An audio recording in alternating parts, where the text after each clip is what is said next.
Meanwhile, just 2 days into the new year, some big hedge fund managers are already focusing in on investment themes for 2014. Kate Kelly joins us now with a closer look at where some of these big investors will be putting their money this year. So I know, Kate, you've been going around and talking to all of your contacts in the hedge fund world. What are they telling you? What are their strategies? Well, Susie, it's a little bit of a surprise to me after we saw the S&P stock market indicator up nearly 30% last year.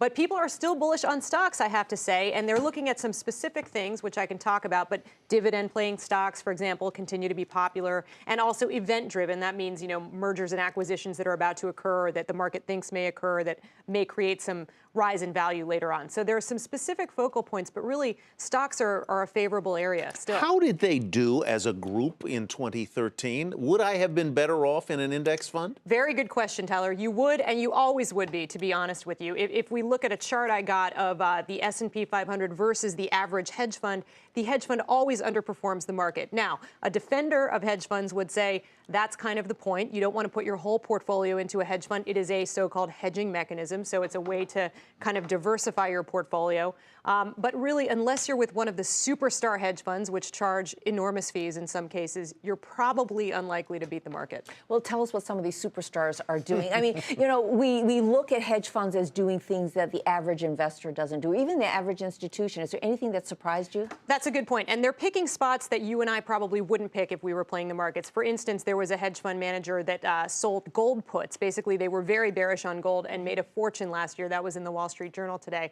But going forward, again, they're bullish the stock market. They're going to pick specific names. They're also going to do their homework on some niche areas. Let's say emerging markets like perhaps a Mexico or an Argentina, where they see government debt that may be attractive and give you a nice return on your coupon. In the U.S., corporate debt and other bonds are not that attractive, they're saying. They just don't think the rate of return is really worth the effort. So you're going to see better returns, they believe, out of stocks. And I think that's why that's the focus. That and these niche areas that it's tough for the average investor to really get into. You answered my question on whether an index fund would have outperformed. You say yes, at a lower price, too, by the way. But, right. But that doesn't mean, as you say, that you want to put all your money in there. 2013 was the year of the activist hedge fund investor, Loeb, Icon, and on and on. Do you expect that's going to be the way it's going to be in 2014? I do, Tyler, with a little bit of a twist. People are trying to soften the rhetoric a little bit, and they're now talking about something called constructivism as opposed to activism. This is where it's a kinder, gentler shakeup of company management.